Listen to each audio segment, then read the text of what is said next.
ထမင်းကျွေးလို့ရလားဆိုတဲ့အကြောင်းကိုကျွန်တော်ရဲ့အတွေ့အကြုံနဲ့ပြောပြပေးပါမယ်။ထမင်းကျွေးလို့ရလားလို့မေးရင်တော့ကျွန်တော်ရရလို့ပဲပြန်ဖြေရမှာပါ။ရရဆိုတာရဲ့နောက်ွယ်မှာဘယ်လိုကျွေးတယ်လဲဆိုတာကအဓိကကြတာပါ။ကျွန်တော်ကအိမ်ကကောင်တွေကိုညနေစာအစေးစံနေကျွေးတဲ့အချိန်မှာထမင်းကိုအမြဲပဲထိတ်ကျွေးပါတယ်။ဘယ်လောက်ပမာဏကျွေးတယ်လဲဆိုတာကလည်းအရေးပါပါတယ်။ကျွန်တော်ကကြက်တူရီ၄កောင်စာဆိုရင်ထမင်းစားစုံတစ်စုံခွဲစာလောက်ကိုထိတ်ကျွေးတယ်။သဘောကတော့ကျွန်တော်ကညနေစာထဲမှာထမင်းကိုပါဝင်တဲ့အစားအသောက်တစ်ခုအနေနဲ့ကျွေးရပါကြီးကြီးကျယ်ကျယ်ပြောရမယ်ဆိုရင်ကြက်တူရီကျွေးတဲ့ထမင်းကကျွန်တော်တို့အိမ်မှာဆိုရင်လမ်းမေးခွေးတွေအတွက်ချက်တဲ့စံချမ်းနဲ့ချက်တဲ့ထမင်းကိုပဲကျွန်တော်ကျွေးရပါစံချမ်းကတခြားစံတွေတက်စားရင်ကစီဓာတ်တို့ဘာညာတာကားတွေပါဝင်တာနည်းတယ်ပေါ့နော်ထားပါဒါရဲ့ကျွန်တော်စောက်ပိုတွေပြောပြရပါပြီးတော့ထမင်းမကျွေးရဘူးဆိုတာကဘယ်ကနေလာတယ်လဲဆိုရင်တခြားနိုင်ငံကလေးလာတွေးရှိချက်တွေ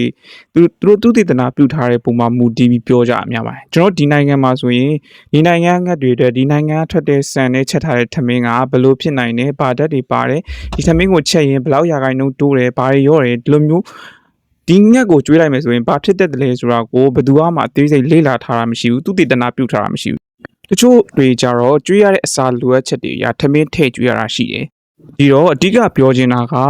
ကြက်တူရီတွေကိုထမင်းအဖြူကိုတင်းတင်းနဲ့ပမာဏကျွေးလို့ရတယ်အဓိကအစားအဖြစ်တော့မကျွေးရဘူး